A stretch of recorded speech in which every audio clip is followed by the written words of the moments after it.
Somebody said recently that what this terribly dull governor's race needs is another Shorty Price. Who was Shorty Price? Well, let me tell you about him. For a quarter of a century, this 5-foot-tall Price, hence the nickname of Shorty, was the clown prince of Alabama politics. If there was an election, Shorty ran. He never came close to winning, but he sure did liven up the campaigns. Price also loved the Alabama football team. He was the Tide's self-appointed cheerleader, and his exuberant support oftentimes landed him in jail.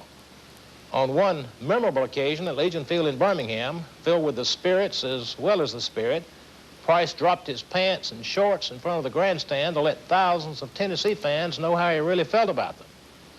He got a lot of exposure for that in the media, also 15 days in jail. But it was his outrageous behavior on the campaign trail that earned him his greatest notoriety. Price was a native of Barber County, a neighbor and contemporary of George Wallace, but no fan of Wallace. This was most evident in 1970 when Wallace was locked in the toughest fight of his career with incumbent Governor Albert Brewer. During the spring of 1970, Charles Caton, then the news director and anchorman for WSFA, got a remarkable interview with Price. Here are some clips from that interview. It's vintage Shorty Price.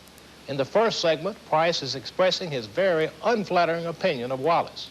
He is a fake. The truth is not in him. He'll look you in the eye, tell you a lie. He's so slick and conniving, he'll make you believe it, and he come on out there and do what he wants to do. You see, and I call him Little Jesus. He thinks he's in love with George Wallace. He ain't in love with the people of the state of Alabama or the United States. He loves George Wallace. Price then talked about the taxes which had been imposed by both Wallace and Brewer, none of which he liked. He said, if you people of Alabama elect me governor, I will not increase taxes. As soon as he got in there and the legislature met, he taxed everything in the sun, everything except the air we breathe and the right to go to the bathroom. That's the only thing that he didn't tax, I'm telling you. And here come little Albert along. Of course, he fell in there, too. And he's a victim of circumstance when Lurleen passed away, bless her heart. Well, anyway, and so what happened? Little Albert had to carry on. But little Albert put 2 cents on a can of beer. I'm a Budweiser man.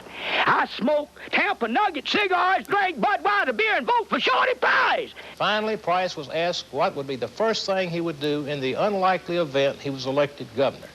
Well, the first thing I'd do, I'd cut the governor's cut the term of the legislature, or the tenure of the governor's office down to 2 years.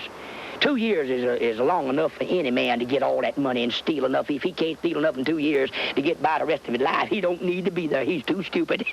We'll reduce the tenure of the governor's office down to 2 years. On November 1st, 1980, Price was killed in an automobile accident a few miles south of Montgomery. There'll never be another one quite like him. This is Bob Ingram, Politically Speaking.